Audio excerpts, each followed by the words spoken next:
morning, everyone. Thank you for attending and participating in this morning's follow-up forum regarding the Public Service Commission's amendments to its motor carrier regulations. This follow-up forum, the documents and related correspondence to today's proceeding or forum can be found in docket number 2020-247-A. And the commission, of course, is reviewing its regulations under the required 5-year review that's required by the South Carolina Code of Laws. This is probably if not the fourth or fifth transportation forum that we've had regarding our review of our transportation regulations. We began with just a general overview of our regulations, and then as we have had participation in prior forums, everyone, some issues that aren't, I think, as easy as us just reviewing one time or twice require more review due to the potential impact on perhaps Office of Regulatory staff, but also those of you who are certificated as motor carriers by the Public Service Commission. And I mentioned the Office of Regulatory staff because they have oversight after the commission issues the order granting the certificate for motor carriers to operate, certain motor carriers to operate in South Carolina. ORIS has significant jurisdiction, and so that's why I mentioned that agency. I'm Jocelyn Boyd. I'm employed with the Public Service Commission. I'd like to introduce my colleagues first, those who are employed by the Public Service Commission next. Then I'd like to recognize state agencies who are present and participating in today's forum. And then of course, we'll recognize those of you who are in the business every day and operating. And we appreciate your participation and your feedback today. So my other colleagues of mine who are in the room today are, of course, our court reporter, Ms. Jo Wheat, Afton Ellison, our accountability and compliance manager, Melissa Purvis, who is our live stream producer, Ms. Jackie Knight, who is our WebEx extraordinaire today, and Mr. Joe Biggs. I'd like to recognize the Office of Regulatory staff next. Attorney Ben Muschin is present in the room, and also Director Tom Allen. They're both employed by the Office of Regulatory staff. And Ben, I don't think there's another member of your team appearing virtually. I think, okay, so we appreciate you being here. Next, I would like to recognize the Department of Insurance, Ms. Gwendolyn McGriff.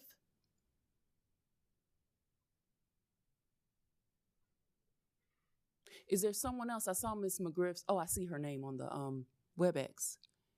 Ms. McGriff, if you're not available, is there someone else who can recognize the agency at this time? I'm Rachel Moore of South Carolina on behalf of Gwen. Wonderful, Ms. Moore. Are you one of the attorneys there, Ms. Moore? No, I'm in market regulation. You said market regulation? Yes, ma'am. We're very appreciative of your attendance and participation today. And I have Ms. McGriff's title correct. She's the General Counsel for Department of Insurance?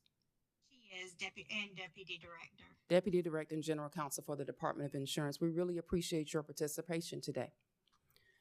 Okay, next I would like to move, unless someone has some points they'd like to make at this point in time, I'd like to move to the list of carriers who either pre-registered, and if the motor carrier did not pre-register, still appeared and is participating today. And I will ask if I miss anyone's name. I'm calling the list that we have, and if I miss anyone, I will ask that question at the end of the list that I'm calling now. And I'd ask that you please identify yourself and your business at that time. Also, if you are participating and I call your name, I am going to ask you, for the sake of the recording today, to identify the company or companies that you are responsible for. All right, Mr. Jim Dorn. Mr. Luke. Oh, great. Mr. Dorn, good morning.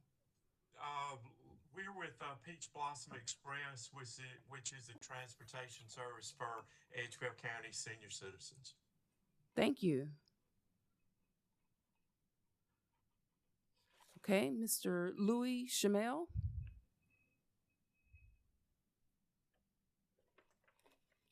Mr. Charles Young. Yes, ma'am. How are you, Mr. Young? Doing well. I am Buddy Young, Capital Bus Lines out of West Columbia, South Carolina. Wonderful. We're glad that you're present and participating. Ms. Shannon Thomas?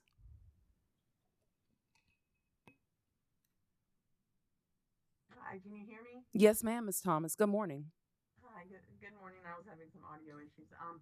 Yeah, I am the owner of STR Transport Services. We are an NEMT company out of Greenville, of course, South Carolina. But we handle the entire state. Wonderful. Thank you, Ms. Thomas. Attorney Charlie Terraney?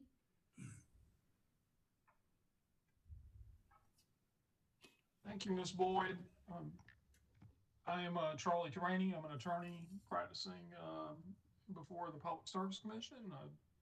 Delighted to see at least one of my former clients here. Thank you, Mr. Terraney, for participating this morning. All right.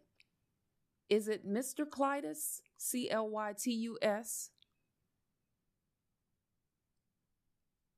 Mr. Clytus isn't here. I'm Alicia Sett, the Director of Logistics for Ducker's Adult Health Daycare, representing him. Okay, so hold on a second. Let me make sure. Would you say your first name again for me, please? Alicia Sett. Hi, everyone. Okay. Is it ALICIA? SEG.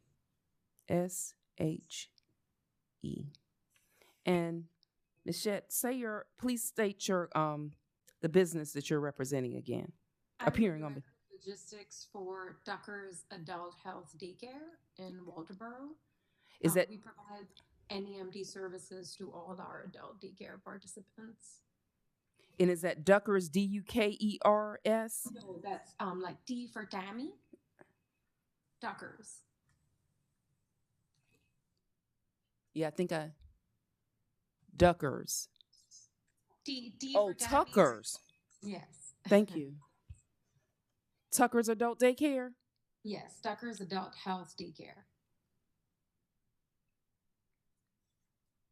Thank you, Ms. Shett. You're welcome. Good to meet you, Ms. Yes, Boyd. nice to meet you too.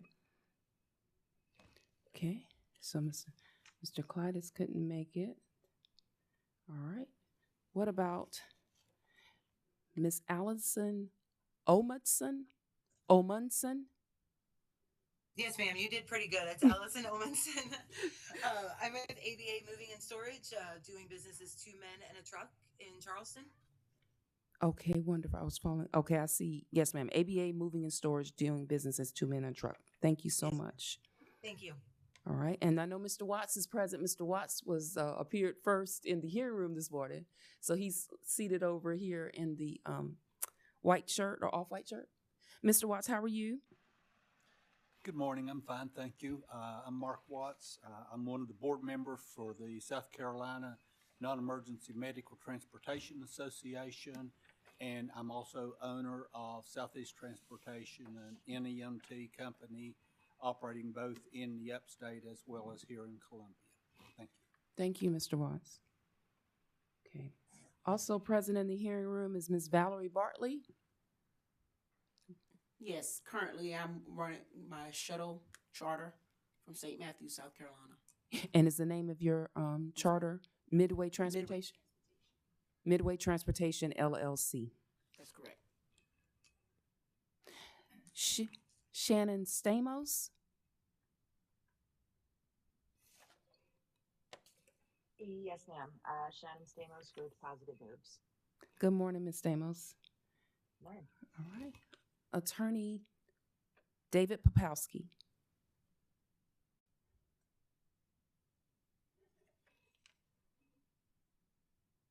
All right. Ms. Linda Whitmore. Yes, ma'am. Good morning. I'm here with Jim Dorn. All right, you're present with Mr. Dorn. Let me see if I saw. Oh, okay. So Mr. Dorn is he in the room with you? Yes. Oh, wonderful. Okay. All right, so I'll mark you. Oh, Mr. Dorn was the first name on the list with Peach Blossom. Okay, Miss. And so Miss Whitmore, we have you listed as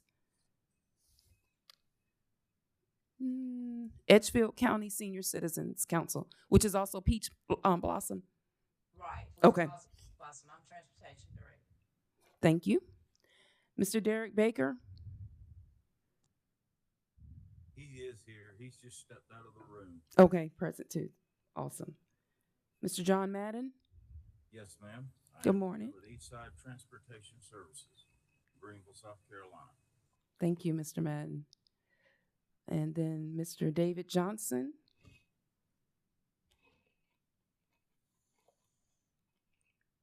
What about Mr. Rex Thomas?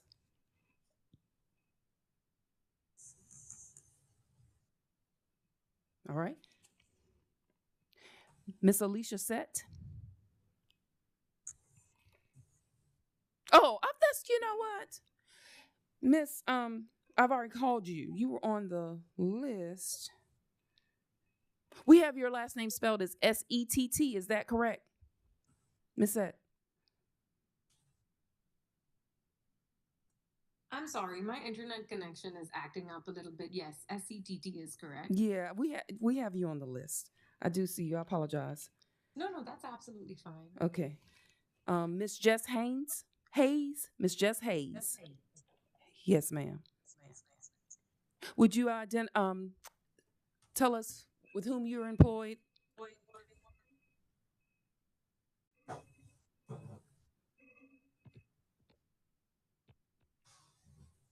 Do you think, Ms. Hayes, would you agree with me that you're affiliated with Southeast Transportation Services?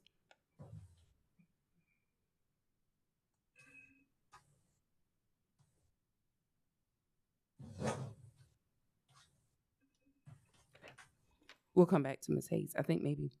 Okay, Mr. Kevin Wood.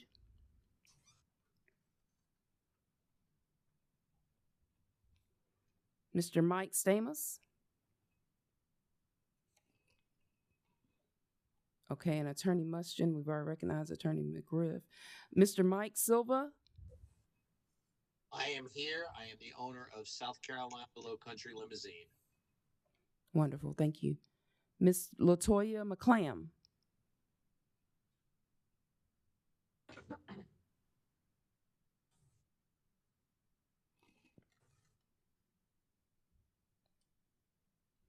Miss McClam. All right. Mr. Darrell Efford.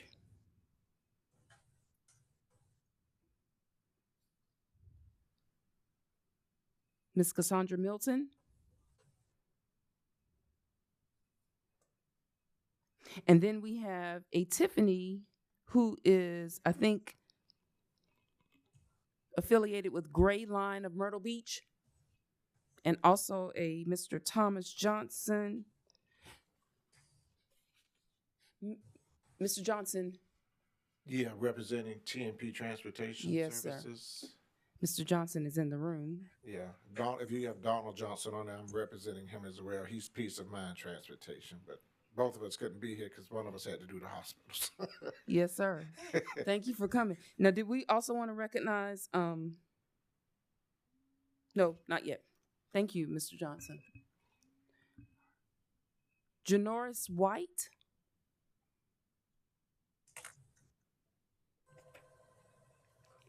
Canaan Land. Miss Tasha Gavin.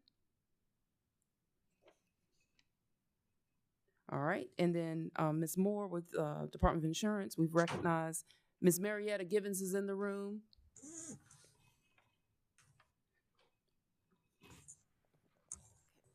Marietta Giddens, Precious Treasures Transportation. Yes, ma'am. It's Giddens, Giddens. I didn't mean to say Givens. And then Mr. James Andrews.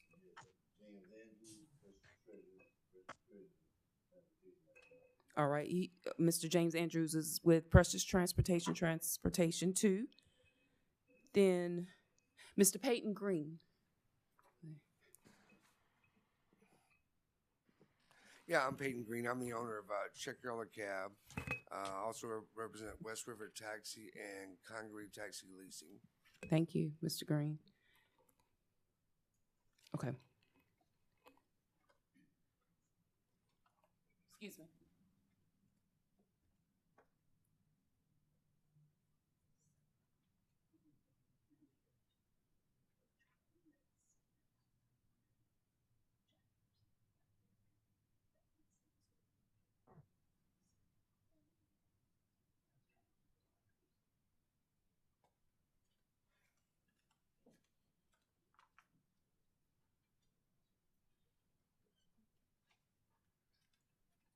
Okay. Did I miss calling anyone's name? Anyone who appeared virtually? Who is appearing virtually? Okay, so we'll get started.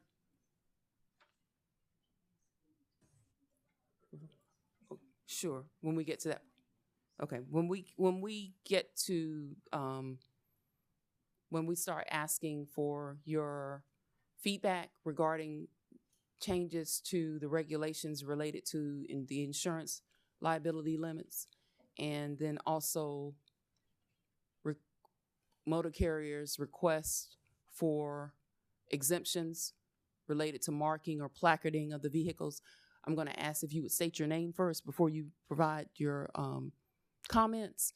And that reason is because our court reporter will need to connect your name or state that you are the person who's speaking on the transcript or in the record, so that you're clearly identified. We can clearly identify who's speaking. All right. So if everyone's okay, I'd like to begin with the Commission's review of the minimum insurance liability limits, which appear in Regulation 103-172. And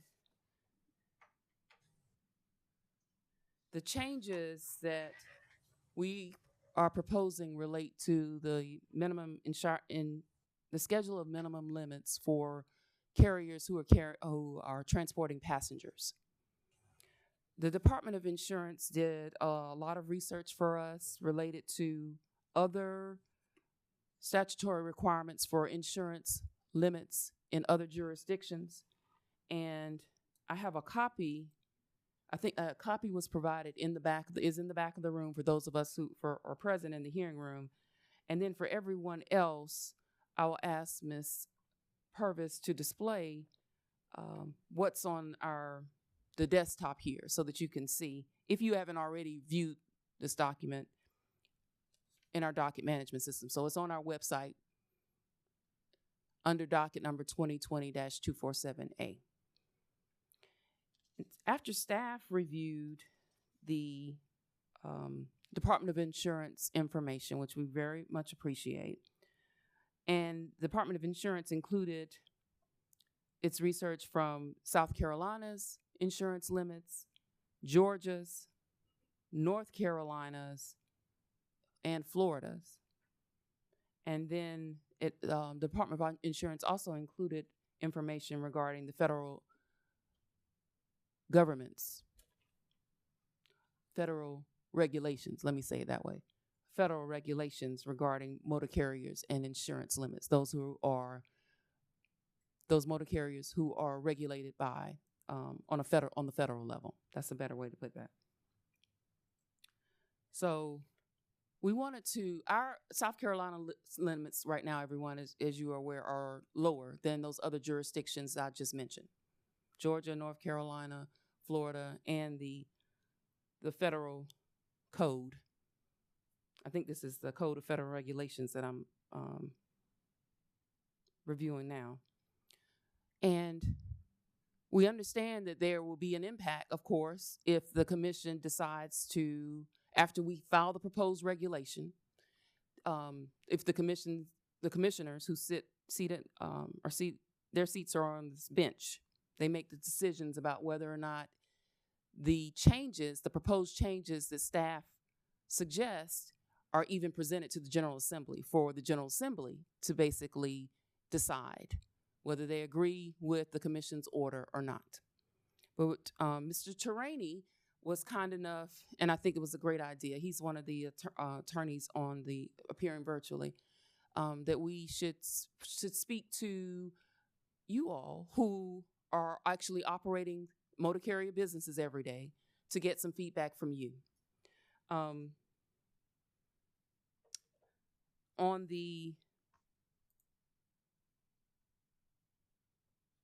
We asked the Department of Insurance to perform a premium impact study based on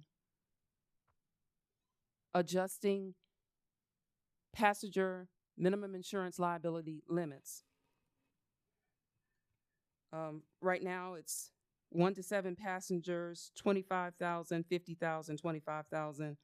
And then for more than 7 passengers, it's 25,000, 100,000, 25,000.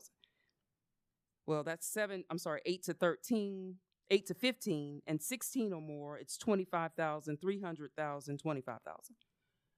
And what we've asked a premium impact study to be researched and for us to know the impact if for taxis, those limits increased to 100,000, 300,000, 50,000.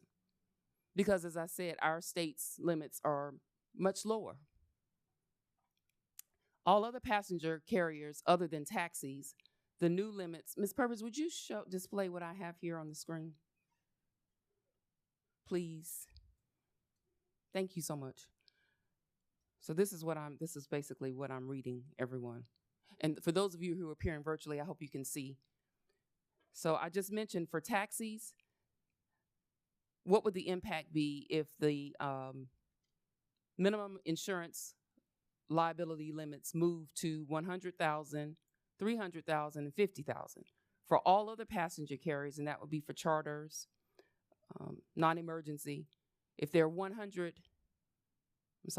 if the carrier is carrying 1 to 15 passengers, the minimum amount of coverage would be 1.5 million, and then for 16 or more passengers, 5 million. And then staff's perspective too would be, is there a way to phase in these limits versus this is what they would be on the day if those limits were approved? Is there a way to phase in, or what would be a proper phased in plan instead of just immediately moving to those limits?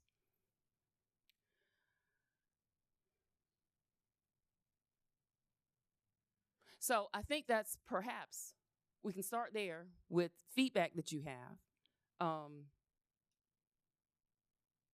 If you want to talk about the impact, or if you have thoughts about phasing in those limits, staff would like to hear from you. Now, I think if the certificated motor carriers don't mind, let me ask Mr. Turaney and Mr. Mushton first if they would like to state any thoughts they have first before I ask the motor carriers. Attorney Turaney, I'll ask you first if you would like to proceed with any thoughts you have. And if you don't, that's fine. I will use the list. I don't mind. This issue has come up before when I worked at the commission, and I raised it in the course of this regulatory review. And these limits that are in place, I don't believe have changed in 30 years. And my concern is something really bad can happen, say with a limousine specifically, and a lot of people in the limo, and you're going to have an accident, no compensation available for people that are seriously injured. Okay, we're gonna someone speaking. Would you please mute that? And the reaction to that event could very well be one that the industry can't control, meaning you could have public outrage, you could end up at the General Assembly just taking matters into its own hand, enacting statutory limits without much input from industry. So the question is, what is the industry doing anyway? It could be that people are carrying far more insurance than is required by the regulation. If so, is there a consensus about what would be adequate? And of course, we don't want to put people out of business with raised premiums, but I think this is an important discussion to have. And I don't think it should be viewed punitively. I think it's just, I'm a businessman. I carry insurance. I carry malpractice insurance. I don't like paying premiums either. But at a certain point, I know that if people are harmed by what I do, I'm going to need to be able to compensate them. Thank you, Mr. Tarani. Mr. Mushin, did you have any thoughts at this point? Not exactly. I think ORS's, we recognize that these limits have been in place for quite some time. Certainly understand the need to review them and the adequacy of that, but obviously there also is a premium impact as well. So primarily we're here today to listen. Okay. And, yes, ma'am. Thank you, Mr. Mushin. And so I also, Ms. Moore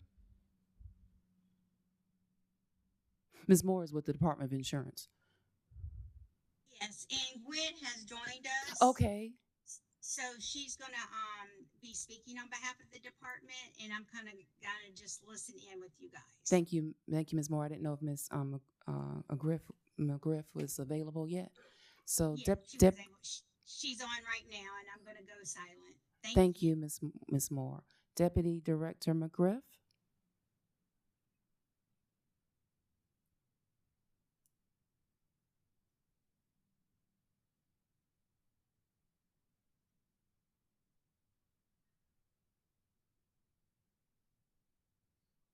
Ms. McGriff?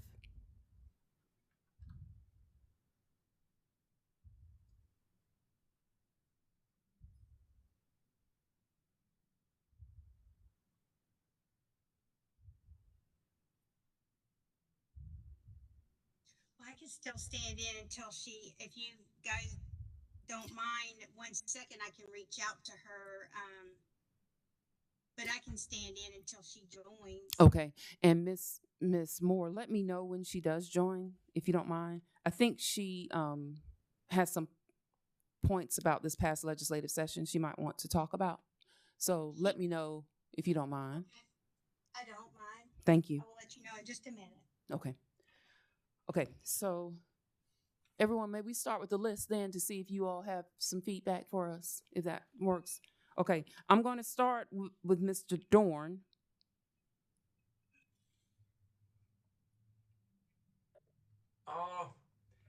I think we're one of the ones that has excessive coverage, mainly because we're dealing with seniors. So we have a lot of people that are just more prone for problems as far as wheelchairs, walkers, things like that. So my concern is I kind of like the idea of if the limits that we have in place are sufficient, that they would be gradual, like you said, that they would be phased in. I think that would be the best idea. Thank you, Mr. Dorn. And for the court reporter, that was Mr. Jim Dorn. I'm going to try to call everyone's name so that you won't have to repeat that. I didn't think about that until after the fact. Thank you so much, Mr. Dorn. Mr. Dorn. Okay, so now we'll move to Mr. Charles Young.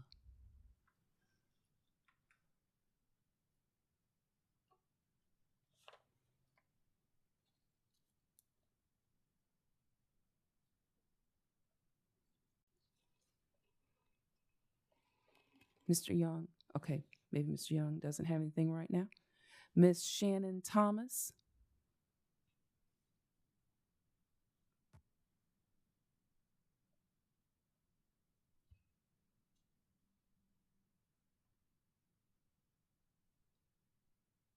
All right, Miss Allison Omunson.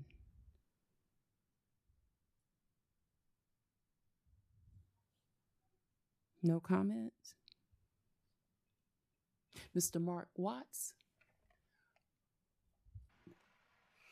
Good morning. Good morning. As I already said, I am the owner of a non-emergency medical transportation company, as well as one of the board members for our state NEMT association. The NEMT industry, we're already required to have $1 million insurance as opposed to the limits listed there. And it has been a problem. There are less and less insurance companies that are willing to write NEMT insurance in the state of South Carolina. The costs over the last 6 or 8 years have absolutely gone through the roof, and the insurance cost itself is actually putting a lot of the business owners in the NMT industry out of business. They just no longer can afford the insurance unless you are large enough to have some economies of scale. You simply, it's just price prohibitive. And even with the current $1 million requirement now, our whole industry, it is the target of a tremendous lot of fraud and abuse. Sadly, doing the right thing no longer exists for many. Ethics, they've thrown out the window. And if we are required as an industry to increase from the current $1 million limit to $1.5 million, it's going to further exacerbate the issue. As it stands now, DHHS for the last several years has had to make an exception to allow the companies such as Lyft and Uber to transport passengers because there are not enough NEMT transportation providers in the state already. So this is just, it's not going to solve the problem. It's going to create a huge additional problem that's not already there. It's not a solution. And one of my functions at Southeast, I am the one that deals with the insurance claims.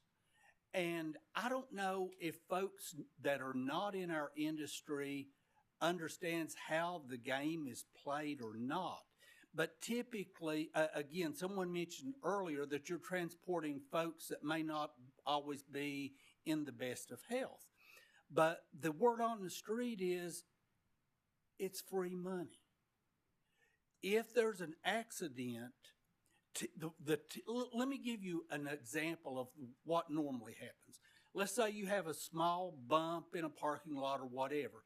Typically, the member that's on board says they're fine. Well, they will pick up the phone, they'll call a family member, or and then a family member may show up at the accident site.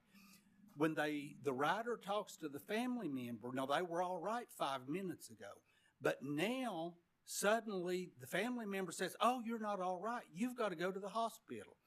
And then you've got to call, they may give them the name of one of we all watch TV. We know the attorneys that advertise on TV to get your share of all this money for personal injury. And so suddenly now they claim injury, and you may have just driven over a speed bump in a parking lot. And some of them, they view it as personal or as free money for when there's no injury. Again, they've thrown doing the right thing out the window, ethics out the window. It's all about getting the free money.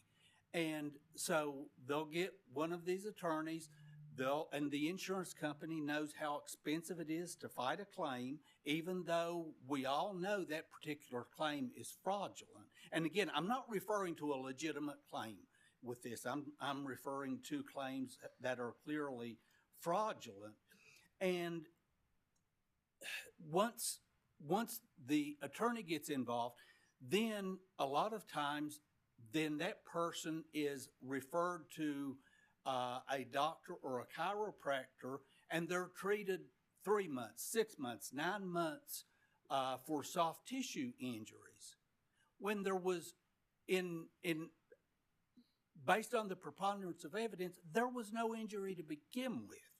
but it's done to establish a treatment because again, trying to substantiate those alleged injuries. So it's about the money. It's not about compensating someone for injury. And as I said, at work, I'm going to speculate that probably a large majority, maybe at least 3/4 of the insurance claims I deal with, you are pretty suspect that they are fraudulent. And it's a sad statement. Once upon a time, our society, we wanted to do the right thing. This country was founded on principles of doing the right thing. So increasing it from the $1 million that is already required to $1.5 million, it's not going to solve a problem. It's just going to make it worse. And think of it like this. Then you have, not only is it going to make the fraud and abuse worse, but then you've got the problem, there's already a shortage of NEMT transportation companies in the state. So what's going to happen if this is increased? The cost for the insurance is going to go up for those NEMT companies, assuming they can even get it. I've been told by folks in the insurance industry, some of the current companies will no longer be willing to insure in South Carolina if it is raised to $1.5 million. And then I checked with our insurance company. They said they would still write it, but our cost increases are between 20 and 25% more just to increase that limit to provide the free money for all these fraudulent claims.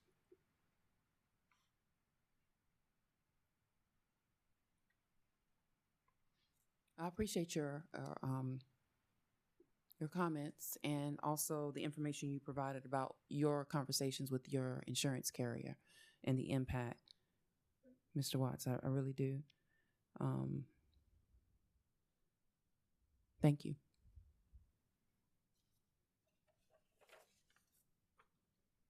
Ms. Bartley, you're next. I just want to let everyone know that I started in non-emergency. Okay.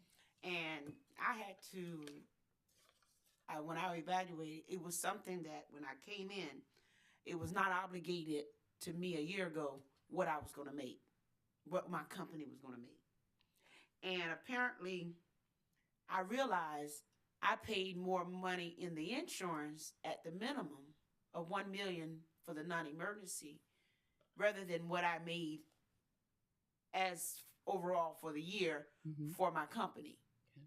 And can I just share my experience? Yes, ma'am.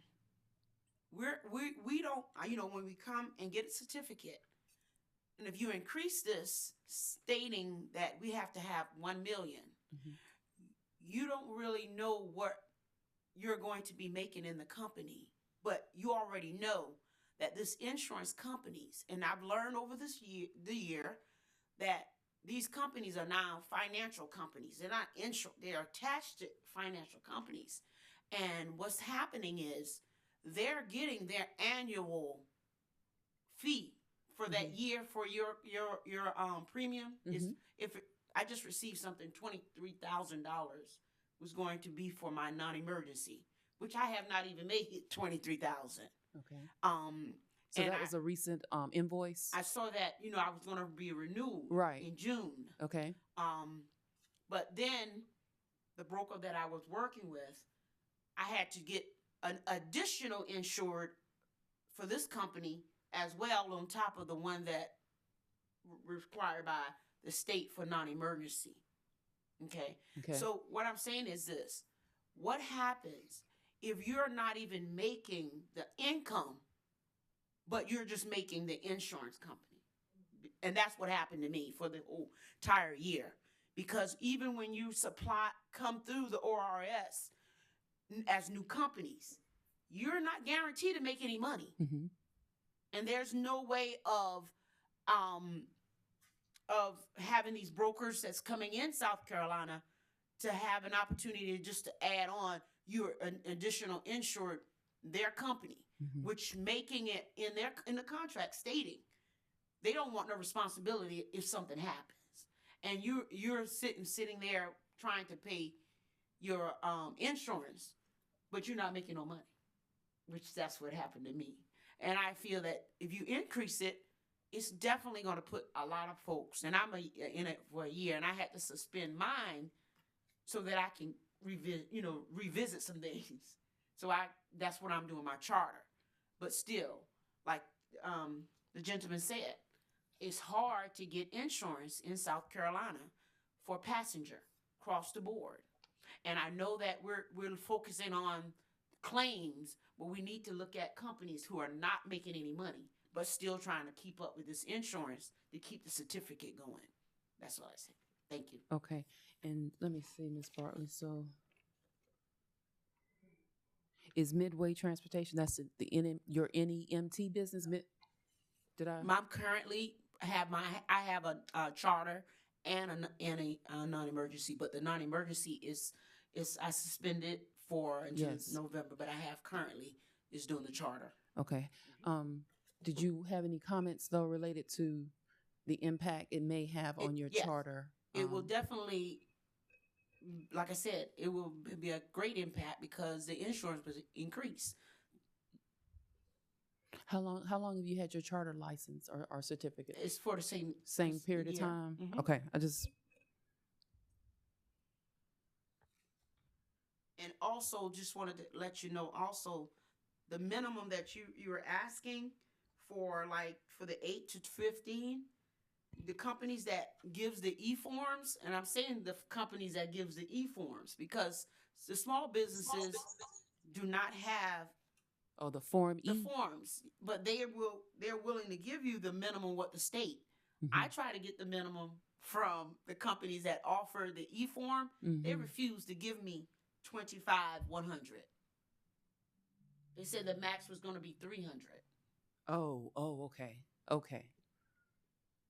So they are not even offering trying the 20. Okay, I see. Do what required by the state. I see. So they will offer much more coverage, but not the coverage that's in the regulation right now. Okay.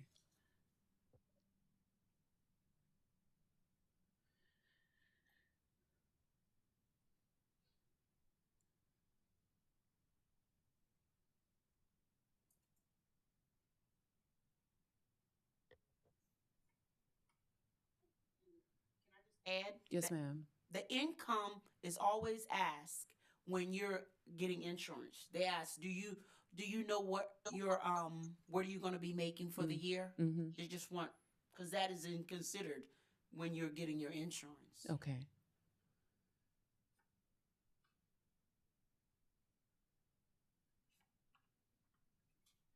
Mr. Mushroom, when we finish at the end, I want to ask you and Mr. Allen if we can talk about, we wouldn't need to know the carriers' names or whatever, but I wonder how many situations are like that where people are already paying, premiums for a minimum coverage of $300,000. Does that make sense? Does that make sense? Yeah, we can talk about that. Yeah. If what Miss I was just listening to what Miss Bartley said about the fact that she's experienced where there's some insurance carriers who don't offer anything below $300,000 in coverage. See, you guys, the commissioner asking for e-forms. When I go to a small business locally who does business insurance commercial, they do it, mm-hmm. but they just don't know anything about an e-form. I think it's the Form E. Is that what she's referring to? Form E. Form yes, E. I'm sorry. Form Yeah. But they do have the Accord, which gives you a proof of income in insurance, which mm-hmm. that's what the e-form does. Mm-hmm. So insurance out there having, the local insurance where I have my business, they will give us the minimum. And it also will give us the, whatever we required. But because of this, is it e-form? the Form E, they don't have it. So we have to go with the big companies like Burke and all the other companies because we're looking for this E form, this Form E. I'm sorry. Yeah. Ms. Boyd, just to dovetail a little bit off of that and to circle back around, I did have a chance to ask Mr. Allen. I'm not sure that we would have the information that you're asking about because really all we look at is the Form E and whether or not it meets the minimum requirements. We don't really track what the actual policy limits are. Thank you for answering that. I was just trying to see, just looking at this from different perspectives, and if carry insurance companies are moving in that direction where they're not offering insurance on the levels that are mentioned in our current regulations, but only the motor carriers can only purchase the insurance at higher levels, then that's another question in my mind. Like, is that a starting place? Because they're already paying for that amount of coverage. I have to think about where we could get that information from. Ms. Boyd? Yes, sir. I just wonder, This is attorney. I just want to identify you, Attorney Charlie Terani. Yes, sir. Yes, ma'am. I'm sorry to interrupt, but I just wonder if Mr. Allen could clarify for the benefit of all of us whether I was always under the impression that all insurance companies could issue a Form E, and that the Accord ORS didn't want the Accord for certain reasons that Mr. Allen can clarify, but that a Form E is always available. Am I correct in that understanding, Mr. Allen? Okay, I think you might have to use a microphone, Mr. Allen. You can sit there or here if you want, wherever you'd like to. This is Mr. Tom Allen with the Office of Regulatory Staff. I know you all probably know Mr. Allen. Good morning, everyone. I think there's a little bit of confusion here. The Form E is an industry standard. So typically, the local agents may not be familiar with a Form E. Okay. But when it goes to the underwriter at corporate headquarters, et cetera, nationwide, that Form E is an industry standard. Okay. And so that can be produced by any of your insurance companies. The local agent does not have the ability necessarily to produce those. But the big parent insurance company has the ability to produce those. Okay. Thank you. And then in terms of Accord, if I could comment on that. Please. Okay. The reason that we're not in favor of the Accord, because the Accord does not prove that insurance has been paid for. It only proves that the company has inquired upon and the insurance company has agreed to issue a policy.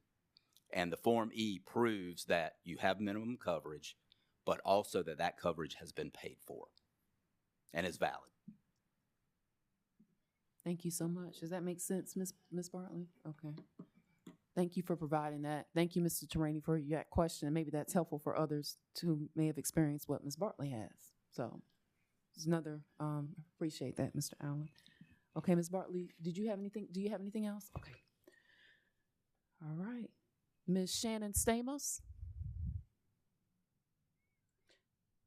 All right. Ms. Linda Whitmore.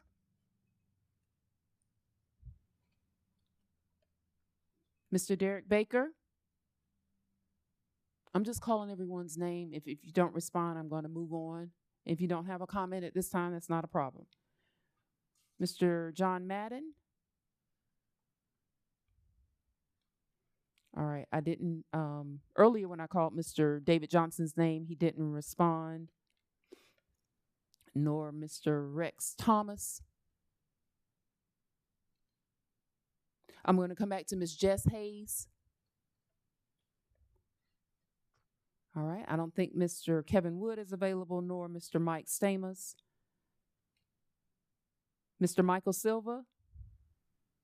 Hi, yes. Oh, hi, Mr. Silva. Hi, how are you? I'm well. How are you? Good. I'm the owner of South Carolina Low Country Limousine. I am a small limousine company in Moncks Corner, South Carolina. And the proposed rate hike would be extremely detrimental to me personally as a company. The one thing that I've been in this business for 27 years, I just moved down from New England. I I understand wanting to make sure that everyone has fair compensation in an accident. The one thing I don't understand is the state minimum for any vehicle, I believe, is 25, 50, 25. That includes my neighbor who owns a 15-passenger van. Now, is this proposal going to affect my neighbor who can, in more likelihood, have more accidents than somebody who has been trained to drive this vehicle? Can anybody answer that? I don't think so. Not right now, Mr. Silva. So I have another question is we're bringing up what other states are doing. Has there been a rash of limousine accidents?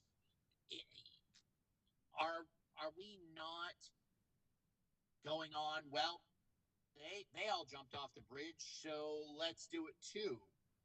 If it's worked and people have been fairly compensated for the amount of accidents that have been caused by livery companies, why are we looking into this? And as a small company, I have one car. It is extremely expensive to get insurance. There are very little insurance companies that want to only insure a company with one vehicle. Now, if I had 10, sure, because it's more money to them. But if I'm one, I think I have like 3 or 4 companies that want to insure me, and it's kind of like a monopoly. I have to go with their rate. I can't shop around because there's nobody else that'll take me. Any thoughts from any of the agencies about maybe having a state run, that there's some kind of supplement from the state on these insurances? Okay, I'm going to write your suggestion down. And Mr. Silva, I know Attorney Terani gave an explanation earlier, but this forum and the forums that we've conducted for the transportation regulations is part of the required 5-year review. 2. So I know Mr. Attorney Terani provided an explanation about his thoughts, but we're required to review our regulations in a formal capacity every 5 years. Now, I wanted to go back. You mentioned that based on your experience, there are only 3 or 4 companies who have offered to provide insurance for your company. And then you mentioned looking into the state of South Carolina providing some type of supplement if the insurance liability limits increase. Did I characterize your suggestion correctly, Mr. Silva? You did. Okay. That's absolutely correct. There are only a few that want to touch somebody that is smaller. You know, I mean, you can be an Uber and you're covered underneath a massive policy, but myself, I have to bear that burden all alone. Okay. All right. I appreciate your comments thus far regarding, we do have one other issue we'll talk about. You said you have a limousine company. You own a limousine, own a limousine company. So I hope that you will provide some feedback on the other issue shortly.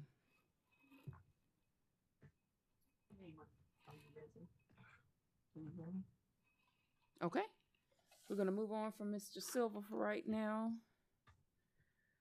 to Ms. LaToya McClain, Mr. Daryl Efford, E-F-I-R-D, Ms. Cassandra Milton, Mr. Thomas Johnson. Thomas Johnson, TNP Yes, sir. Transportation. Yes, sir. I'd have to agree with my first speaker here is that basically when you raise the insurance premiums, you put a target on our back because there's a lot of people out there looking for fraud. But I'd also like to address that I'm blessed. I have the hospitals, so I have a steady stream of income coming in.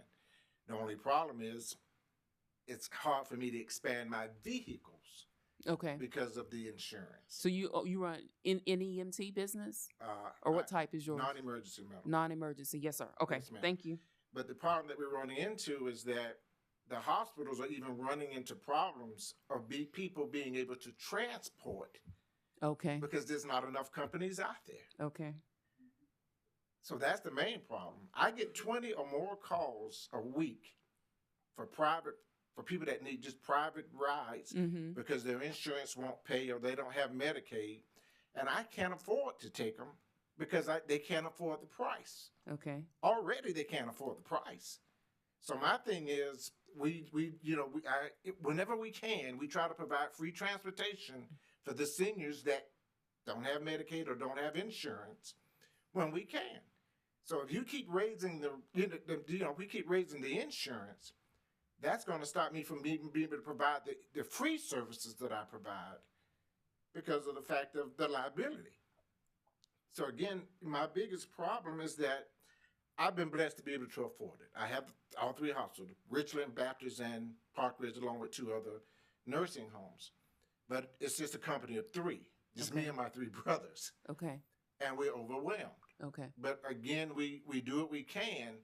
But the problem that we're running into is I've worked with a couple of other companies that I'm trying to get started just so that they can, get into the game, that they can help with the people that are crying every day that they can't afford the price that people are charging for the insurance rates. And for me to help them start up, I send them as much business as I can, but if a person can only pay $50 for a trip, they can only pay $50 for the trip.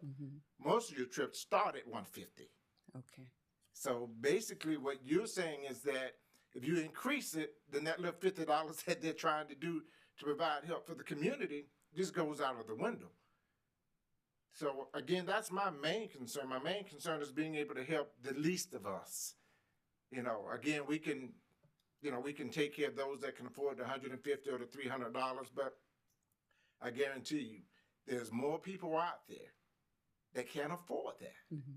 And if you keep increasing the insurance, rates, which is going to send the price up, then of course, that really eliminates them. And my only question is, if you continue to do that, and we already have a shortage of, vehicles now, what are you going to do with those people that really need these services? And that's one of the things that I like y'all to consider before making these decisions is that the state of South Carolina is not providing, through the vendors that they do have, a good job of it, because a lot of people are calling me is because the vendors can't get them where they need to be on time. Okay. So you're saying other NEMT carriers can't transport them timely, or they can't because maybe they aren't available. There aren't sufficient number of other carriers. Well, some of them, I'm thinking they're just unavailable. Okay. Because basically, like I said before, I've had 5 clients call me this week saying my mom's got a 10 o'clock appointment or 11 o'clock appointment, and the company that they're using is getting her there at 10:30, getting them there at 11 o'clock. So they're actually missing the appointments. Okay. And the company is actually still getting paid for doing it because they're billing Medicaid. So what we're saying is that, number one, I got to start what I'm doing to try to get this individual where they're going in between hospital calls. And I got 3. And they're using Lyft and Uber whenever they can because they got to get the people out of the hospital. If they can't get them out of the hospitals, they don't make any money. So again, by you increasing this number, again, I'm just trying to figure out how in the world will we be able to provide, or for me to even help people start their businesses. Because I've helped 2 or 3 start their businesses, but right now they're suffering dramatically because they're getting the little private pays, but the people can't afford the $150 or the $200 or the whatever you want to charge. So you're literally doing it for gas money. Okay. So again, like I said, this is one of the things I like to increase. Again, like I said before, the target on our back, because most of the insurance companies that I've talked to, and I pay a little more than what you guys want because the insurance company says this is all we offer. Okay. But again, it comes down to the point where they tell us that, well, you're having so many accidents in this particular thing, or we have so many fraud cases in this particular thing. That's why that's why we're telling you we may have to increase your policy. So I'm not having any problems. I'm not having any accidents. I'm not having any fraud cases, but I'm still being affected by the industry. And the company that I deal with is nationwide. They don't deal strictly with South Carolina. Right. So I'm paying rates from other states already that might be having the problem. Right. Right. So that's, again, that's just some of the things I would hope you guys would consider before. And I understand you do it, you hadn't done it in 30 years. That's great. But if it's worked for 30 years, then, in other words, if it's not broken, why fix it? If it's not broken. Now, if it's broken and you guys have to do what you have to do, I understand that. But again, I'm just more looking out for those seniors and stuff that can't afford the emergency transport, because we got more people now in wheelchairs, more people now that's basically non-emergency medical that just can't afford the services. Yes, sir. And can't get where they need to go. So, and again, with the smaller companies that I'm trying to assist in coming in, they can't afford the insurance already. And I'm sending them everything I can. I'm throwing everything at them I can, with the private pays. But I mean, they just can't. Even with that, what I'm doing now, the people can't afford the premiums, which is affecting them as well. Right.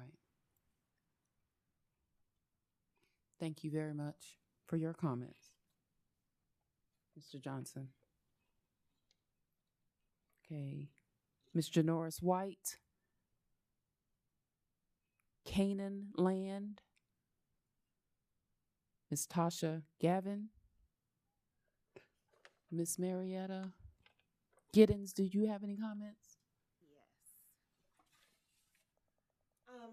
Just coming in on what the gentleman said here. Ms. Giddens, your company is in Precious Treasures Transportation. And what kind of carrier? Non-emergency. You're non-emergency too. Yes. Okay. And just what he was saying, and even Mr. Johnson, as a private carrier, right now we're have to have that $1 million. And the state. Oh, okay, we're gonna pull the microphone closer to you, Ms. Giddens. Oh. Thank you. As private carriers, of course, we all have to have that $1 million. But of course, here in South Carolina, we are private, so the state regulates, transportation. If we raise this, it could be a problem for a lot of us. I get calls from nursing homes, and I got a call from one nursing home. This person has Medicaid, and because we can't touch that, this person had missed that week 3 dialysis appointments. The company that regulates the state said they couldn't get him, or they didn't have time, or that's not the only, because we can't help the state, because it's Medicaid. They're not getting these people. I mean, it's not just 1 or 2 calls, but we're getting calls because they've heard and can we come get them, but they only have Medicaid. We can't touch that. Okay. So, a lot of business we're not getting that's just sitting there, people sitting at doctors' offices waiting 2 and 3 hours, and they're elderly for these companies to pick them up when we can do it, but we can't touch it. And just raising the insurance, I mean, basically as a private company, we're just working to pay our insurance, because we can't do a lot. We have the calls. I get the calls. I see people, they see our van. Can you help? But when we say that we're private, they call the names and they say, well, you know, the driver canceled, or they didn't come pick us up, or they were an hour late. Also, doctor offices, we have to turn them back because they're 45 minutes late or an hour late. When private companies, some of us, we can go get those people and take them where they need to be on time. So when an elderly person or anyone misses their appointment and then they got to schedule them out for another month or two, it's just not right to our elderly or anyone, you know, has that use the transportation. So I think, you know, raising the insurance, those of us who can help and are private, it's going to put us out of business. I mean, we're working as hard as we can, and we would do a lot more if we were able to, you know, be able to do more. You know, some of these states you have here and your comparison, they're not regulated. I know North Carolina is not regulated by their state. Those people, the NEMT, is that what you're saying? Right. Okay. So those people can, you know, bill Medicaid. So raising our insurance to those limits when we can't bill Medicaid, that's, I don't see how that would be fair to our companies. So, you know, basically that's, you know, all I have to say right now, but they kind of said it and I'm just kind of backing it. But I get lots of companies who call and I say, we can't do it because we can't bill Medicaid. And they said they've missed so many appointments, you know, and so it's nothing we can do. I appreciate your comments too, different comments, and I appreciate everyone's, but I appreciate you adding that information, Ms. Giddens. Thank you very much. Mr. Andrews. I'm going to pass on this because Ms. Giddens is now the same company. Okay. And everyone has said exactly what I'm thinking. Anyway. Okay. So I'll pass at this time. All right. Thank you, Mr. Andrews. Mr. Green. Yes, you know, I'm the owner of Check Your Other Cab. We're the largest taxi cab company in the state of South Carolina. We have over 75 vehicles. And it's a tough business, you know, especially after COVID, and we're still recovering from the pandemic. But one thing, we're self-insured, and it's all legal. We're self-insured through the state of South Carolina. And, you know, we do the right thing. We pay all our claims and that are not fraudulent. And like these gentlemen says, that's some of our biggest pain is all the fraudulent claims. But being self-insured means, you know, we pay all our claims out of our own pocket. And there's one other cab company that's self-insured. That's up in Greenville. There was a cab company in Charleston, Yellow Cab of Charleston. And if you saw the news, they just recently ceased operations back in, I think it was April. And that was Jerry Crosby, great guy. But we're seeing that it's hard for taxi cab companies to survive. You know, we have to be innovative and think outside the box and that sort of thing. So for us being self-insured, if you raise the minimums, I'm not sure how that would work for us being self-insured. I mean, we're financially stable. It's all approved through the state of South Carolina, the DMV.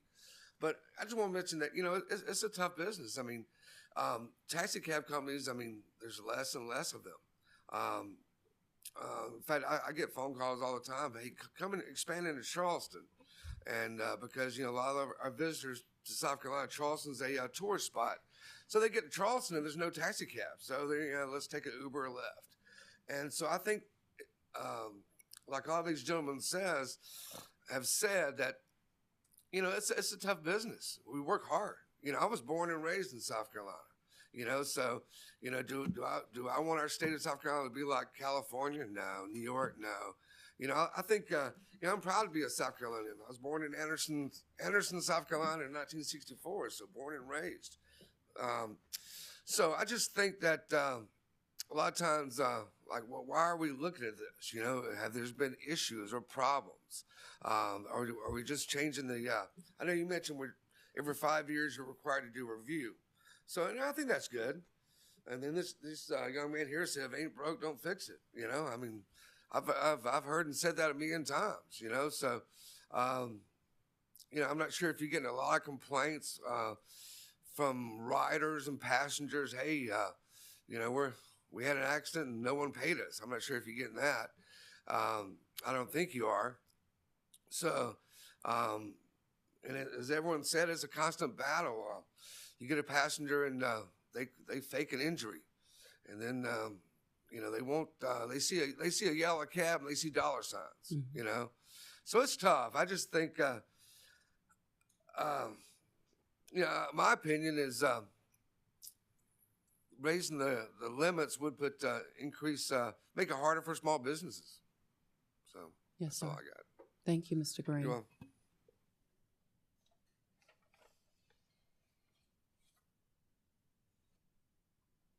Ms. Shedd, I had your name twice. I don't think. Yes, I'm here. Did I miss calling your name before? No, you didn't. You didn't call it before, but that's okay. Do you? I can speak now. Wonderful. Yes, ma'am. so just to reiterate, I'm the Director of Logistics for Tucker's Adult Health Daycare, and we are a small family-owned adult health daycare that has been operating in Walterboro, South Carolina for over 20 years. We decided to start providing non-emergency medical transportation services to our own daycare participants 3 years ago. Okay. For a lot of the reasons stated by the people before me. So even if we had a daycare participant who needed to come to the daycare Monday through Friday, which means that they have to be transported to the daycare in the morning and then to return home in the evening, NEMT providers that we were reliant on would cancel their trips, not show up to pick them up. And people who become qualified for adult health daycare services, largely under Medicaid, already go through a very stringent process to get qualified for community long-term care. And that means they desperately need these services. And so, as you know, Mr. Johnson has stated, for example, and Ms. Giddens has reiterated, the need far outstrips what NEMT providers are being able to do. So even with our small daycare that can only hold 34 people, we are constantly fielding calls for people who want us to help take them to other types of appointments. But, you know, already at $1 million for us, the premium is so cost prohibitive that the specter of it going up to 1.5. And like Mr. Watts stated and other people have agreed with, you know, we agree too, the fear of fraudulent claims is one that looms over our head every single day, because when, you know, when a claim like that goes through, even with your insurance company, your premium goes up anyways. So our premiums go up every year without us being able to do anything about it as it is. So the pressure on us in terms of paying those premiums as a small company is already extremely high. And so and the target on our backs for us is dual as a daycare provider that's also serving the transportation side. We're already dealing with an extremely vulnerable population at all levels. So the recovery from COVID that Mr. Green talked about has taken a very long time. We are just about getting back on our feet, and we are serving some of the most underserved rural communities. We serve clients that come from a 60-mile radius. Some of my drivers are driving the equivalent of going to DC and back from South Carolina every single day. The cost of finding reliable drivers, the cost of purchasing vehicles, the costs and the pressure on us on a daily basis to serve the population who desperately needs these services. I mean, there's so many stories I could tell you about people who would have been able to come do something like daycare. If they're able to get a grant to privately attend daycare, they can't afford the transportation side of it. So people are not being able to go to work. The burden of caregiving on people is extremely high. So the ripple effects of this premium going up are actually much more than can even be articulated fully in the time that I have here. But I do appreciate the opportunity to share with you how scary this is for us. The prospect of these premiums going up even further, the prospect of this limit moving to 1.5. And I really do hope that our fears and the very hard work that our teams put in every day to serve these communities in need will be taken into consideration. So Michelle, let me ask you something. You mentioned COVID, and you said that you were wanting or hoping that things basically normalize soon. This might seem like a rhetorical question, but when you mention the impact of COVID, what I envision is you mean that you didn't have as much business due to COVID, that perhaps you didn't have as many. Okay, that's what I thought you meant, but I needed to make sure. Yes. And so, but the cost of everything has gone up after COVID. So recovering from COVID is also about dealing with the fact that if you were a business owner 3 years ago, before COVID happened, the costs and expansion and realities that you may have planned for have also dramatically changed. So the mention of COVID is also to say that us recovering financially, not just in terms of getting back to normal business, but being able to normalize operations with the rapid inflation all of us have experienced, especially in the sector dealing with fuel, vehicles. Insurance is one, would be, if this premium goes up, it would be one more in a list of items that have gone up far quicker than we expected in terms of costs, in terms of our daily overhead costs. Okay. All right. Thank you. Did you have anything else right now? No, that's it. Ms. Not Moore. right now. Thank you. Thank you. Did I miss anyone else virtually? I need to go back to Ms. McGriff. Did I miss anyone else who's appearing via WebEx? So I think I covered everyone in the room. Okay. All right.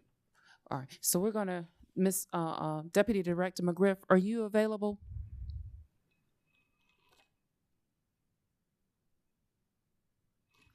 Ms. Moore, are you still Ms. Rachel Moore, are you still around?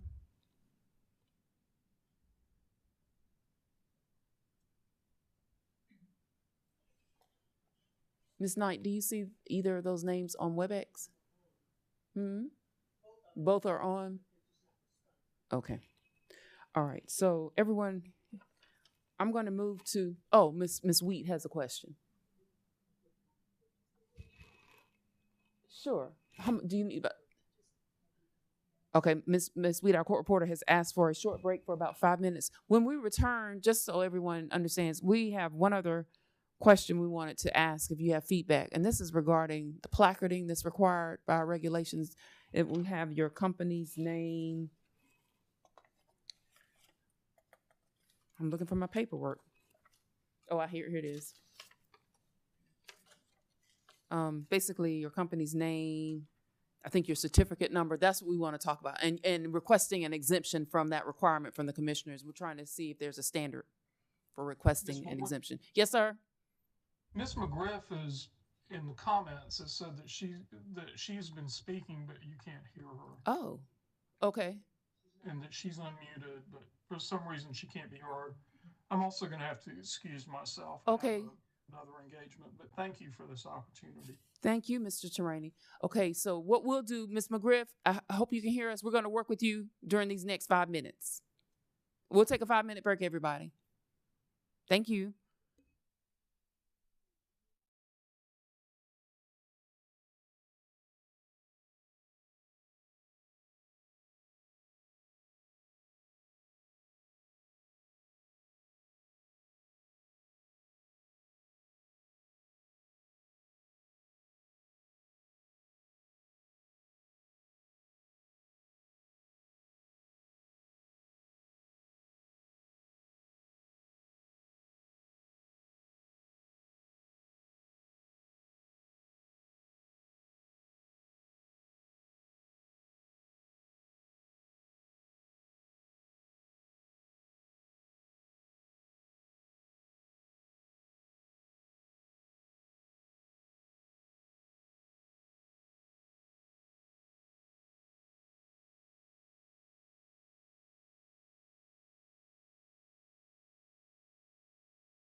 Okay, thank you for returning, everyone. I'm going to go to Mr. Watts before we go to Deputy Director McGriff. Mr. Watts, I think you had a few more comments that you want to make regarding the insurance liability limits. Yes, one thing that I really failed to touch on, and this gentleman alluded to slightly. One of my concerns with seeing the insurance increase to 1.5 million also, there are here at Southeast, we turn trips away every day because we don't have enough drivers and enough vehicles already to take the number of trips that there's need out there for. And from my position as director for the NEMT Association, I know there is already a shortage of NEMT providers in the state. Now, if we increase this insurance to $1.5 million, that's going to put more transportation providers out of business.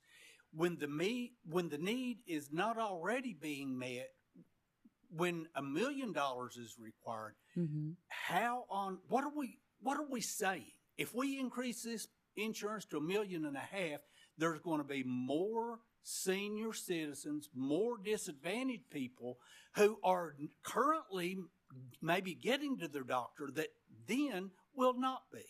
Yes, sir. So to increase this insurance requirement, in effect, what it says without saying it is, we as a state, we do not care about our senior citizens and our disadvantaged population. We don't care if you get to your doctor's appointment or not. We don't care if you get to your dialysis. We'll increase the insurance requirement to make sure that there's plenty of money out there for the fraudulent cases, but the legitimate people, if all these people suddenly can't get to their appointments, we'll just look the other way, and I think that's sad. Yes, sir. I do. I think it's sad. I'm in this business not to make money, which we have to make money to survive, but I'm in it because I care. Yes, sir. I want to make a difference. Right. And especially when there's a need and you help fill that need, when you put your head on your pillow at night, you can feel good about what you did. Right. About helping people who can't help themselves. Yes, sir. And I just think the message that this would send, it's not the message that we want to send. Yes, sir. And it says we don't care if we do it. Thank you. Thank you, Mr. Watts, very much. Deputy Director McGriff. Good morning. I hope you can hear me now. Yes, ma'am, we can hear you. Thank you. Great. I apologize. I'm sorry that there were so many technical difficulties. I did log out and try to log back in without any success the first time, but I managed to connect this time. I was speaking, but you guys just could not hear me. Yes, ma'am. I apologize for that. No problem. No problem. Let me say at the outset that I'm not an actuary. But I do have some information from the actuaries here at the department in response to the questions or the requests that we received from the Public Service Commission. Yes, ma'am. And I also want to say that this department doesn't take any position on whether the limit should be increased or not increased. That's a decision that falls within the purview of the Public Service Commission. Yes, ma'am. Our role in this process is to provide information to the commission so the commission can make an informed decision, on this issue, and that there are no unintended consequences from it.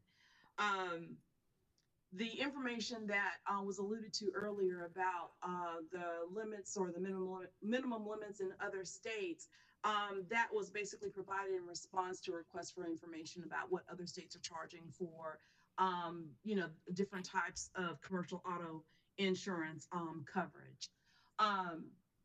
Though I can tell you, based upon what people have said this morning, we hear those same stories. The liability insurance market is a market that's being reviewed and monitored, not just by South Carolina, but by other insurance departments, other states across the country, because there is an access issue in this market. And when I say access availability issue, people are having difficulties trying to find coverage. And we've received anecdotal reports of the difficulties businesses are having. And so when the commission asked us to perform a rate impact study, we took that proposal that you provided, that you had up on the screen, and basically sent it out to some of the trade organizations and asked them to try to get that information from their members. And what they came back was that it's really not an apples to apples comparison, that it's doing the study in the time frame that was given, it was going to be difficult because number one, rating plans, businesses differ, rating plans differ, they vary across the automobile insurance companies, etc. And they would also require a lot of actuarial hours, like reviewing each of the individual insurers' rate manuals, which is not practical, and looking at their exposure portfolios, developing rating algorithms, all of that. But the consensus was this, that higher minimum limits is going to lead to higher losses and higher loss adjustment expenses like legal fees, etc. They're going to be higher costs, and that higher cost is going to impact the smaller businesses more than some of the others, because if their businesses are already operating interstate on an interstate basis, they already have to have the federally mandated coverage limits. So the pain I hate to say pain, but the pain of the increase in the minimum limits is going to be felt most by South Carolina small businesses who have been trying to keep costs down for their businesses by buying lower coverage amounts.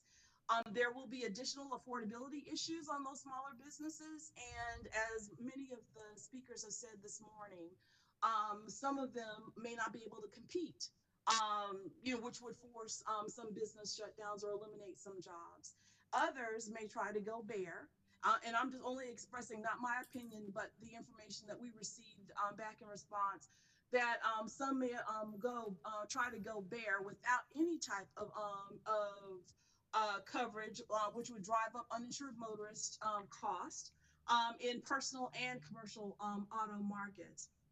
But uninsured motorist issues, those are not issues that fall within the purview of this department. They fall within the South Carolina Department of Motor Vehicles. This is an issue that that the state is concerned about. And so even though we couldn't get the premium impact data, what the department has done is issue a call for data from the South Carolina insurance industry, especially the liability insurance writers, that would give us information about earned premiums, policy counts, losses, and the loss adjustment expenses. And basically, our actuaries say that they believe this type of data would provide some insight into how the level of costs are changing over time and the relationship between aggregate premiums and aggregate costs. And one of the issues, I know people this is not an industry that is making a lot of money. People think they are, but they're because if they were, they would be writing it. We would have more carriers writing coverage in this market. There have been a couple of issues that have been cited, and we've been asked about it. So you can only have admitted carriers writing in the market. And so one of the things that the legislature tried to address this past legislative session was basically expanding the definition of the types of coverage that could be written in the surplus lines market, which is they're authorized to write in South Carolina, but they don't have to have technically a license to include commercial auto insurance coverage. I think the surplus lines market provides coverage for the transportation network companies for some of those. And so trying to expand the definition of a surplus lines writer or surplus lines insurer to include commercial auto, that was just done. It went into effect, I think, around the end of May of this year. And our understanding, what's being reported to us, is that the industry is in the process of trying to develop rates. Now, is that going to cure the problem? I don't know. We don't know whether it's going to cure the problem or not. It will probably provide greater access, for some businesses, but I cannot say and will not say on this call definitively that it's going to lower insurance rates. The data call that's being conducted by the department, we're also going to use that information because we're trying to collect data from some of the other states as well to see whether there are legislative issues or system issues, that we can look at to see what enhancements or what changes can be made in South Carolina to improve the market. That's principally the information that I wanted to kind of provide this morning. So at this time, I'll stop and try to answer any questions about what I've said and any other information that the department has provided to the commission. Well, thank you so much, Deputy Director McGriff. I've not heard of, you said it's called Surplus Lines Market. Yes. And so, it will allow. Lloyd's of London's, they may not be, they're a company, you've heard of them, you just probably did not Yeah. associate them with surplus lines coverage. It's like Lloyd's. I don't know what the names of the companies that write commercial auto are right now, but that definition was expanded, like I said, at the end of May to try to include commercial auto, and basically because there were availability issues, trying to expand the market and provide another avenue for business owners to try to obtain coverage. Yeah. So, okay, first question. Do you happen to have that code section that was recently amended by the General Assembly? Do you happen to have I it? can give you the code section is 38120 sub 56. Okay. But the bill number or the Yes. act is 2023 South Carolina Act number 29. Number 29. Okay, good. So, because it sounds like the Department of Insurance is still conducting some studies of its own too. I just want to know, I want us to be able to stay informed over here also because of the,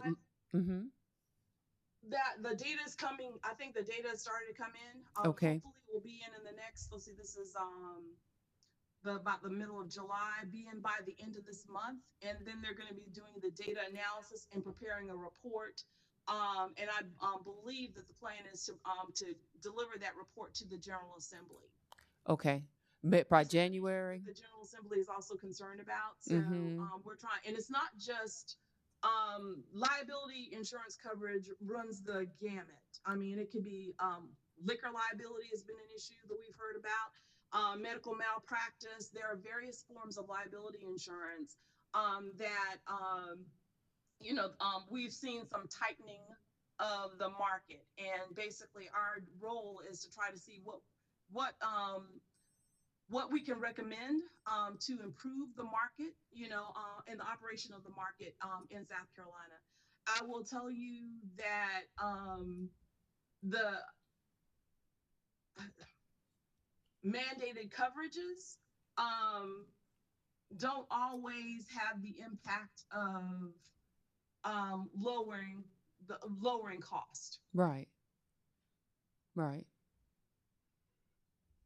Okay. Do you think, so the data will be in by the end of July, and then your colleagues are preparing a report for the General Assembly?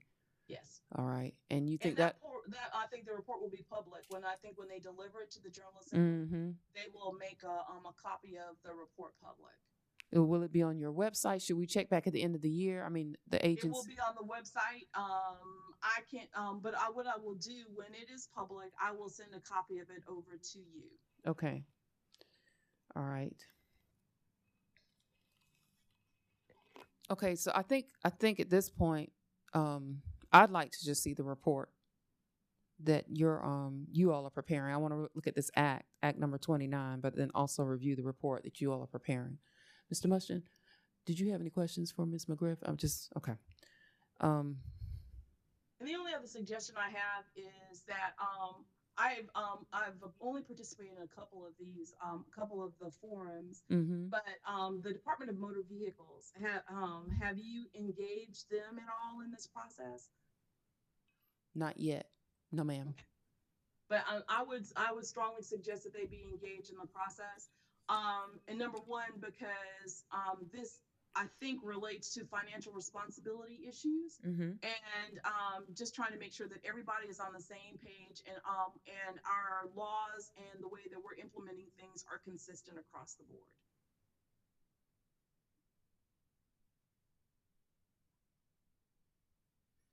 Okay.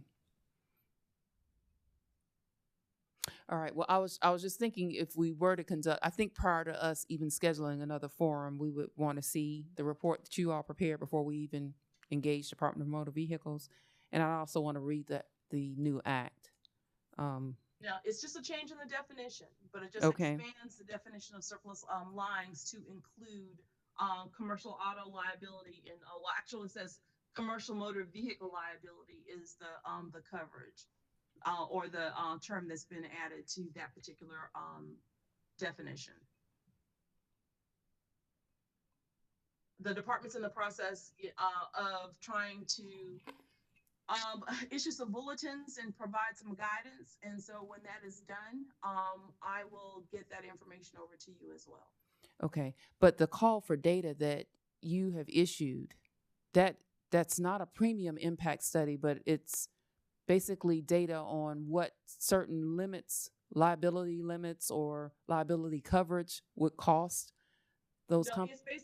It's basically assessing the liability insurance market right now. We're looking at what the earned premiums are, the policy counts are, loss adjustment, looking at the system to see right now what those how the liability insurance market is performing. And then they will compare that or try to do some analysis based upon additional limits. I can tell you, you increase the limits, you're increasing costs, it's going to go up. That's basically what's going to happen. Costs are going to go up. Sure, of course. But I guess I'm trying to in my mind define the scope of what the call for data, the ultimate report will cover. So, well, I think that they're trying to assess the actual drivers and cost to see what recommendations, if any, can be made as to how you can basically manage or mitigate, I guess, more effectively manage those costs. Effectively manage premium? No, the cost to the system that will drive premium rates. Yes, that will impact premium rates.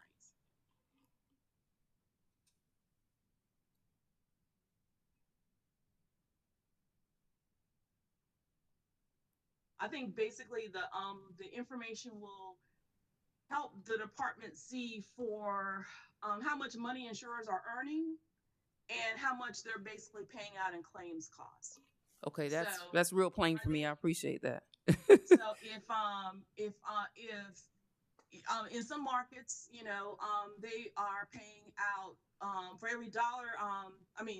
For every dollar they collect, they may be paying out $1.10. Yes, ma'am. So it means that they're losing, 10 cents, or they're paying out $110.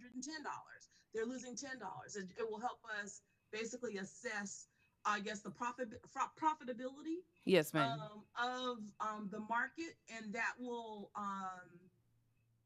and when we look at profitability, then we can look at whether we're going to have issues in the market, because companies are not going to write in a market where they cannot be profitable. Yes, ma'am. Yeah, that makes it really plain for me. What you just said, how much the insurance companies are charging versus how much they're actually paying out and or their profitability, basically. Perfect. Well, I have other colleagues here too, but within the PSC that I'll talk to about. But I really would like to see that report as we continue to talk and continue this review of our schedule of liability limits, minimum limits rather. And Deputy Director McGriff, I appreciate it. Appreciate you corresponding back and forth with us and staying in touch. No problem. We'll be happy to provide any information that we can. Yes, ma'am. All right. I'm going to move, unless someone else has comments regarding the insurance limits right now. Okay. So we're going to move on to another issue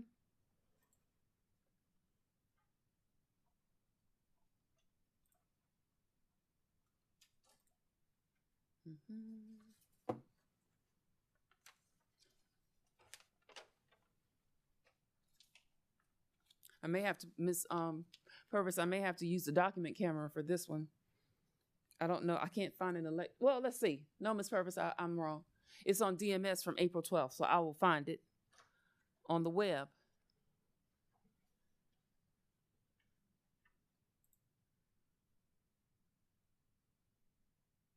Here we are. And it's our regulation 103-153, everyone, related to marking or identification of vehicles. And we also have a slide that I want to share. Ms. Goodfellow, would you distribute that document to those who are in the room? Everyone, you're probably aware of the Commission's regulation related to marking or identification of vehicles, where as the regulation currently states that the motor carrier's name or trade name, principal place of office, and PSC ORS ID number appear on the vehicle. You're probably aware of that regulation, right? Okay. So our question, sometimes the clerk's office receives requests for the commissioners to consider motor carriers' requests to be exempted from having markings, such as their name, the carrier's name, their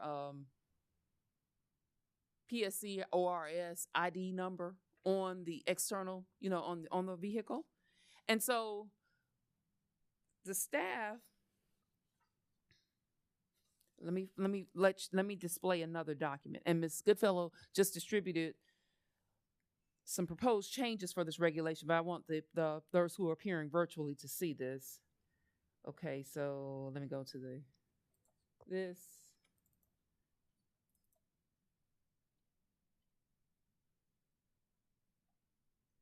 There we are. And thank you, Ms. Purvis.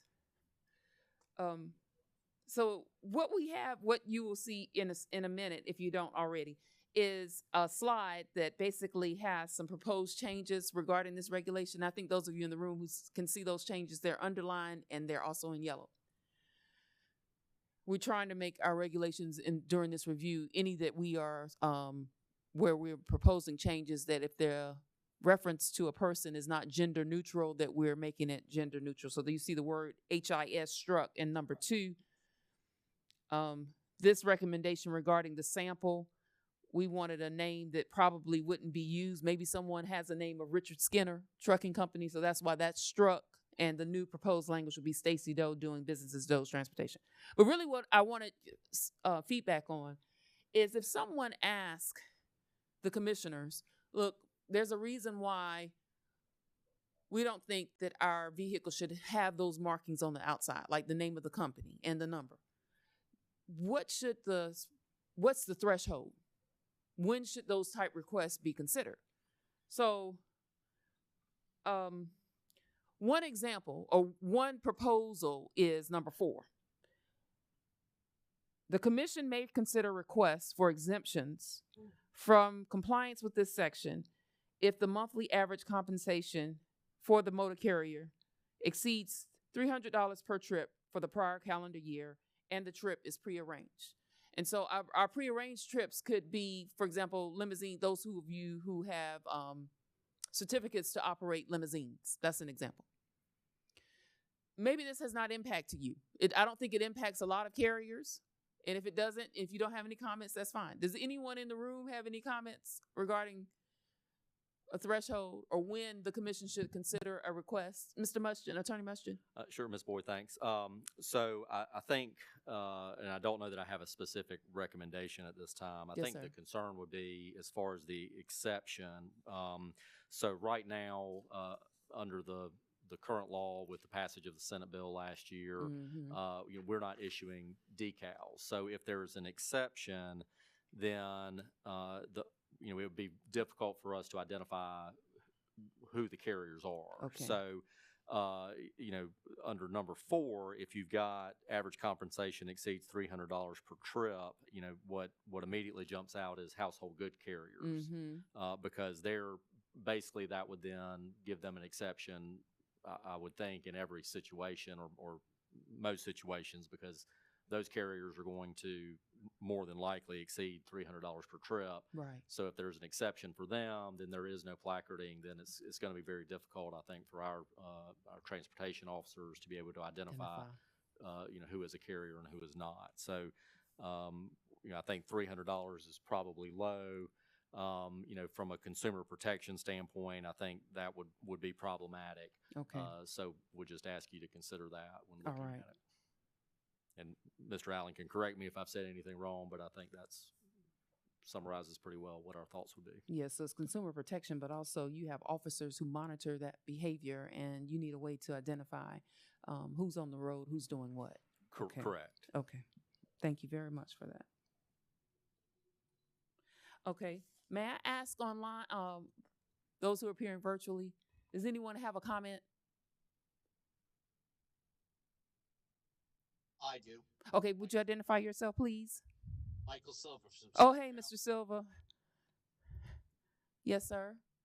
So I'm a little, I guess I don't understand, as you talk about identifying the vehicle, isn't that what the license plate is for? I mean, shouldn't all that information be right there and readily available for whatever officer needs to look at it? Okay, so I think, I'm not sure. Well, I was speaking to the attorney for the Office of Regulatory Staff, and that agency employs the officers who monitor all the carriers. And I don't know. I'm thinking that maybe Mr. Allen's team identifies if let's say that the officer's position or where the officer's car is located is perpendicular to the person that's driving by. So I don't know, maybe they would see the license plate after the car drives by, but I'm not sure. I don't know. But I think what Mr. Allen was saying is that it's helpful for his officers to have that information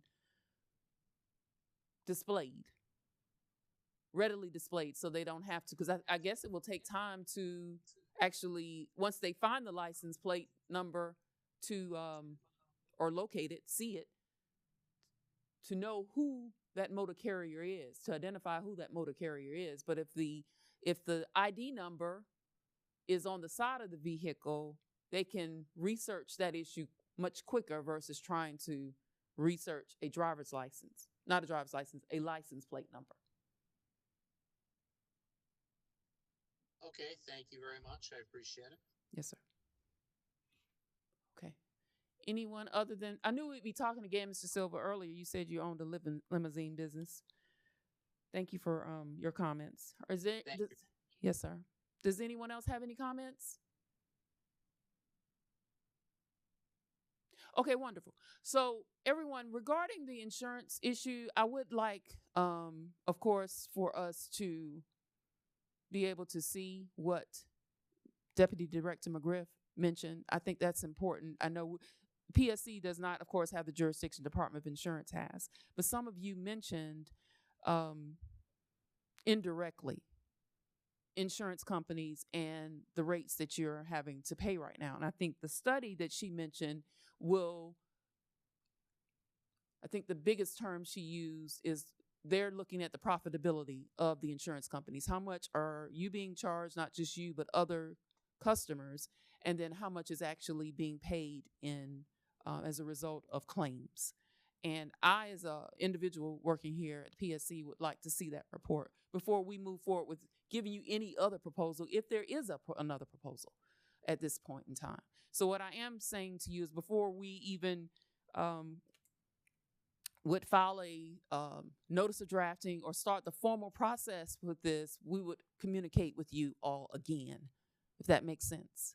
We would not move, staff would not just move forward with initiating a process without involving you again in a forum similar to this, based on additional research. Okay? All right. I don't have anything else at this point in time.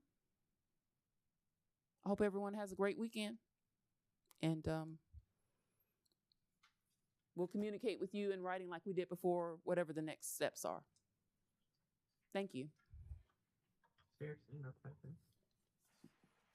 And thank you.